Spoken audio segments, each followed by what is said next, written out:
Stradbroke Handicap at Group 1 level. This is over 1,400 metres. War Machine has been favourite pretty much since he won the BRC Sprint.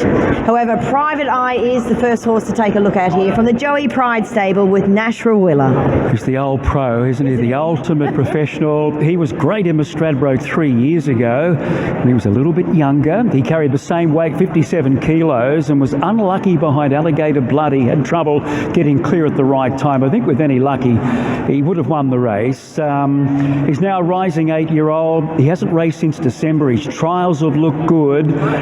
You just never say never with this horse. I think he's got a great chance, Private Eye. Well, Rothfire is equally a warrior. Rob Heathcote, Craig Williams. He's ran second in the race before. That was behind Think About It. Last start he was 4 wide. He really dug deep within the furlong, and Sunshine in Paris sort of capitalised off being on his back, and she got that beautiful card in. Look, the words I didn't want to hear was good 3 with this horse. He parade's fantastic. It's just all about the firmness of this track. Desert Lightning, Maxwell, Moody, Coleman and Tommy Berry. He's top form material for sure. He's got a good draw here.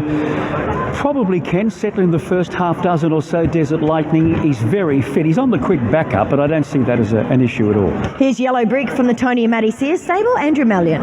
It's not his go being up on speed. He was in the death seat at the 1350 first up. He's been back to the trials. There's been a lot of sort of hit and miss information with that trial. I didn't think it was too bad. He was just ridden quite out the back, not bustled. Golden Mile is Mr. Consistent, James Cummings, Jason Collett. Yeah, he's a Group 1 winner and a Group 2 winner. Very competitive throughout his career, this guy. His form here at Eagle Farm's quite good. 3 starts for 3/3 in top company. I thought he was great in the victory, and he was only caught very late. I think he'd hit the lead. Zarastro kicked back and pipped him, and Jolly Star got both of them. Look, if he can back up okay, he's in this right up to his ears. Here is your favourite War Machine from Team Hayes with Timmy Clark. He's progressive, isn't he? He was coiled in behind the speed last start, and he just looked a class above when letting down. He probably should be unbeaten this preparation. He is the horse to beat. Here's Payline from Team Munce and Kyle Wilson-Taylor. Followed him right throughout his career. I'm surprised he's doing as well as what he's doing now, in particular over 1,200 and further. He was great in the Doomben 10,000. A total forget in the Kingsford Smith Cup last year. He was just obliged to get right out wide in the home straight. His splits actually were okay. Still not sure about him at a strong 1,400. What about Punch Lane from the Anthony and Sam Friedman stable, Rachel King? Well, he's a bit of a victim of having to go back to the 1,200 from the 1,600 last start, so the 1,400 is a massive plus for this horse. He found the sprint way too sharp last start and was all speed dominated. He'll get a more genuine run race today. Here is Front Page from the Matty Dale stable with Damien Thornton. He was terrific in the Morton Cup. Tim Clark had him in the right spot. He's courageous as ever, this fellow. He's only had the 1 start over this distance. That was earlier in his career at Albury, and McGinty's faded a little bit late. He's obviously stronger now, but from that gate, you've got to get the tempo right with him. You don't want him over racing early. Going to this trip for a few years now, I've got a bit of a concern about him at the distance, I must say. Robusto is first up for Bjorn Baker and Kieran McAvoy. Yeah, first up, as you said, Bernie, both trials have looked really, really good. He was a good return win at 1,300 last preparation in something easier. The thing I like about this horse is a genuine miler for a nice high-pressured 1,400. Here's Far Too Easy, David McComb and Regan Bayless. Kia? He looked to be no issue letting down last start. This horse has been plagued with issues, unfortunately, so another one. I didn't like the good 3 thrown around. You can see he's got his cannons taped up. He has had hoof problems as well. First up, he was a little underdone. He'd missed some work with that terrible weather down south. He looked to be finding the line very nicely behind War Machine. He wasn't good through the line. He'd just done enough, but perhaps he's peaking now. Rise at Dawn, Team Hayes and Declan Bates. The right to profile for sure, this fellow. A winner up to 1,700. You know, Stradbroke winners, if you can run a mile and beyond, you're going to be strong at the end. The profile's right for him. The instructors from the Waterhouse and Bott stable with Jet Stanley. He's going really well. He stalked the pace last start, and he took every bit of the 1,300 to wind in the leader. There was a big gap to the third horse. He's looked good back at the trials. Here's Bazzusto, Maxi. Blinkers on, winkers are off. Annabelle and Rob Archibald, Zach Lloyd. Yeah, the 3-year-old colt. It's a bit of a trust thing with him. He's got the ability, we know that. We didn't see him at his best in the Fred Best last start. That was second up. The blinkers are back on him today. Here is the Inflictor, Craig Cousins and CJ Graham. Yeah, we've seen a lot of the Inflictor this week on your social media and TV, and he's gained his entry into this race via the gateway, so he certainly deserves his chance. He's honest enough, and CJ knows him very well. To the 3-year-olds, Spicy Martini from the Toby Edmonds, Stephen McLean stable with Robbie Dolan. Yeah, she got in via the Fred Best. It's an amazing story behind her, and she can add to that today. She's an on-pacer, no weight on her back to help her run the strong 1400. Here's Coleman, Tim Waller and Reece Jones. I thought you could keep a watch on this colt. First up, he was way too far back in the Victory Stakes. He was lame off the back of that, and then last start he's just off the bit a long way out back at the 1200, and I thought he kept on nicely for a 1400. Can Tony Gollan and Ange Jones win their Group 1 here, Maxie, with Transatlantic? Yes, he's in terrific form. He likes it here. The distance is right. Everything's right. He's on the backup, but he's done that successfully in the past. And the big thing from last Saturday is the massive drop in the handicaps down to 51. All right, that is the horses in the yard for the Group 1 Stradbroke Queensland signature race. I am sticking with the favourite here, War Machine. It's pretty much the same parade as what we saw at Doomben. You can see he's slightly on the toe. He's quite keen into the bridle without being over the top. He's got some good shine on his coat. He's got his game face on. And this favourite hopefully finds a nice spot. Okay, Bernie, they're gathering at the start. This is Queensland's most famous race, the time-honoured Stradbroke Handicap at Group 1 level, $3 billion in prize money, sponsored by the Star Stradbroke Handicap. They'll be called into the gates in a few moments' time. War Machine is the solidly backed favourite.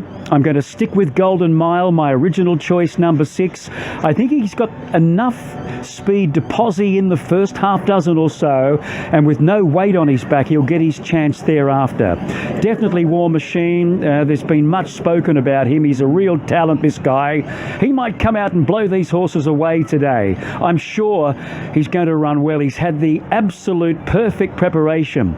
Then Private Eye, and putting in Rise at Dawn for 4th, number 13. Thanks for that, Mike. I'm going to play far too easy. Look, if he's going to get a Group 1, it's going to be under these sort of handicap conditions. He'd missed a lot of work prior to his return in the Victory Stakes. That was telling late, and he was much better second up. That was chasing War Machine, and he wasn't great through the line though, so he certainly was still in need of that second up run. Unfortunately, the track upgrade doesn't suit this horse. You can see he's got his cannons taped up. He's had feet problems, so there's a few little chinks in his armour now, but look, let's play him. He's honest as they come, and he doesn't lack ability. Definitely the 6 in Golden Mile, your top selection, Michael. I like the fact that this horse had a long time off, and they've built his residual fitness with good spaced runs. The handicapping conditions certainly suit this guy. Definitely War Machine. And then I got Rockfire, and another horse probably not suited to the firmer track, but couldn't have looked any better. He's missed a little bit of work with that foot abscess, but I think that's going to play nicely into his hands. He'll be a little bit fresher today. 12, 6, 7 and 2. All right, they are loading nicely. I just watched Spicy Martini, one of the only a couple of 3-year-olds in this year's race, with 49.5 kilos on her back. There is Yellow Brick. We might get to Anthony for a quick market update. We've got about 7 out here, Anthony. Okay, Bernie, War Machine, gee, he's a very firm favourite for Australia. $3.50 earlier today, now $3.20. Takes a fair bit of money to firm one. Those flux in a Stradbroke. Golden Mile just went $8.50 into $8. He's clearly the second most popular runner. Transatlantic we laid once it was in the field, but it's been a bit soft late. Private Eye, very popular at $11 supporters. And Rise at Dawn's the other one that's got good support despite being a $15 chance. But this is a very warm favourite, War Machine. All right, a great atmosphere here in the mounting yard indeed. The crowd in the public, they're all lined up against the fence as these last couple load. Here is David Fowler. Need a break, 18 of them. All set. A start is imminent. Golden Mile stands well. No breakers yet. Racing. Coleman came out stone motherless last, and look at Private Eye. He shang out of the barrier stalls, and the top weight will go to the early lead from the Inflictor. Front page coming across with the Instructor. Robusto nice and handy early, then the Inflictor, Rise at Dawn. Punch Lane going forward with Transatlantic, but it's 4 and 5 wide as they hit the first bend. Clark gets War Machine in about 7th or 8th. Then came Golden Mile, followed by Rothfire off speed. Desert Lightning inside that pair, then Yellow Brick, Payline, Basusto, Spicy Martini, Coleman and Far Too Easy. By the 800 metres, front page 3/4 to Punch Lane the outside. Robusto in a good third. Private Eye now lying in 4th, the box seat. Transatlantic exposed 3 deep. Then Rise at Dawn over on the inside of the Instructor. War Machine getting into the 3 wide line. Then the Inflictor, Rothfire tracking up as well. Then Desert Lightning, Golden Mile, Payline, Yellow Brick, Spicy Martini, Coleman, Basusto and Far Too Easy. Homeward bound in the Stradbroke, and the leader was front page. He's trying to kick away. Private Eye shouldering into the clear, and here comes the favourite, War Machine, thundering up the centre of the track and going to a clear lead. Down below the 200 metres, War Machine leads. Private Eye is trying hard. It's War Machine in front, short of 100 to go. He's the leader. Flashing over the outside is Yellow Brick. War Machine gripping on. War Machine gives Hayes their first Stradbroke and wins. From on the outside, Yellow Brick running a bottler. Then Private Eye, Desert Lightning, followed by the Instructor, Payline, Basusto, Transatlantic, Rothfire, Rise at Dawn, the Inflictor, Golden Mile, Spicy Martini, Coleman, Far Too Easy, Punch Lane, front page and Robusto last over the line. 7-5-1, and I think Desert Lightning getting third there, just ahead of the Instructor and Basusto. The favourite has won. The Star Stradbroke Handicap number 7 is the winner. Ben Will and J.D. Hayes. Lindsay Park, Tim Clark the rider. Tim had him in a beautiful position. He got him away from the inside. Kian coming towards the home bend, ready to strike, and he hacked up on the outside. He certainly did. I think if you had your money on, you were never in doubt. He travelled into it beautifully, and he off that cruising speed, he's got this beautiful sprint. Yellow Brick has appreciated that hot tempo, and he's finished very, very nicely. But it is all about War Machine. Great job. Alrighty, out the front here with winning trainer Ben Hayes, of course, trains with his brothers. This is a real family affair, and your family was yet to win the elusive Stradbroke. You've nailed it today. Yes, and we're very proud. It was an amazing result today.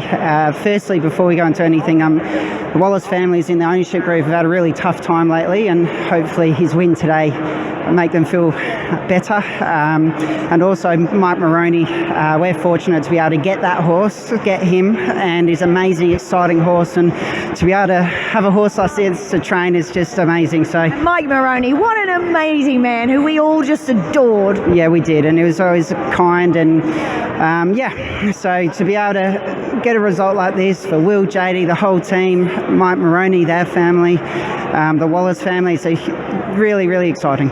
You came to Queensland with a really progressive horse who had obviously furnished this preparation, and as his name would suggest, has become a machine. He has. He's very well named. And he just paraded beautifully today. He did everything right. 10 out of 10 ride by Tim Clark, and my heart's got 100 mile an hour. Were you nervous, or did you expect to be 3 wide, hopefully with cover? That's actually exactly where we thought we'd be, so we're really happy, and the horse had just done everything right. We had a lovely smooth run into the race, and luckily we got the right run. Great ride by a jockey, and he performed for us, so we're so proud of him. Is he looking for a slot in the Everest now? Oh well, they're all the problems we got now.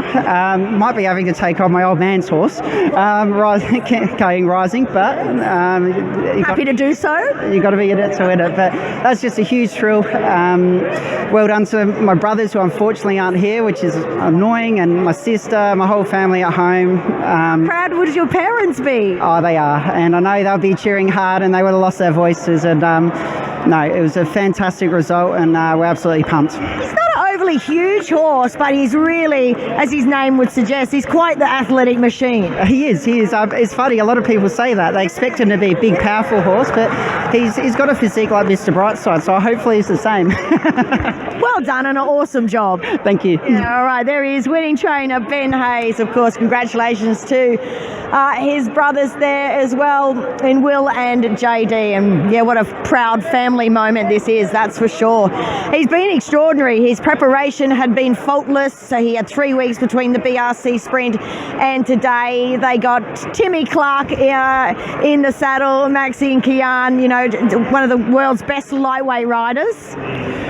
Yes, and didn't he enjoy it going over the line again in a Stradbroke Handicap, Timmy Clark. He just had confidence in that horse there. Of course, Blake Shin might have been the rider, but he had to sort of back out due to a foot injury a few weeks ago, and they had to search for a rider and didn't hesitate when Tim's name came up. So it's a wonderful story, graduating from a Group 3 to a Group 1, and who knows what the future's going to be for this horse, Bernie, as he's only a lightly raced 4-year-old. It's clearly onwards and upwards. Yeah, indeed. Let's have a chat now to your winning jockey, Timmy Clark, and you must have been beside yourself when you got the ride on this fellow. Yeah, absolutely. Thrilled to get on him. Obviously, he put the writing on the wall a few weeks ago, and it was a pleasant surprise on Sunday morning when I got the news. Take us through the run. I mean, as a horse that sort of takes his racing pretty seriously, he likes to get on the steel. Yeah, he got away okay. He was just laying on the side of the gates a little bit, but he got away okay, and it worked out pretty well from that draw. That's myself and Ben. We spoke before the race, and just wanted to get on a 3-wide line with a bit of cover. He found Transatlantic's back, who I knew was going to take him far enough, and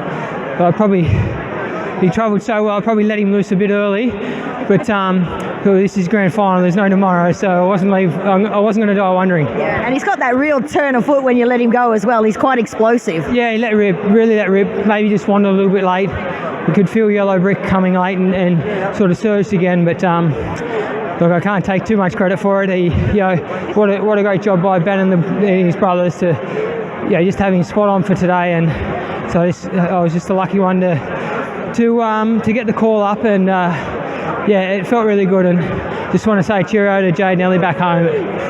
I can't do what I do without the support of them. Absolutely. And handicaps, I mean, they're just the intriguing races on the Australian calendar. Obviously, the Stradbroke is one of the biggest, so what a thrill to win it. Yeah, exactly, and it's been a wonderful carnival. I love getting out to Queensland and just to win the Stradian and just ice what's been a great carnival is a great result. Great work, well done. Thank you. There he is, Timmy Clark.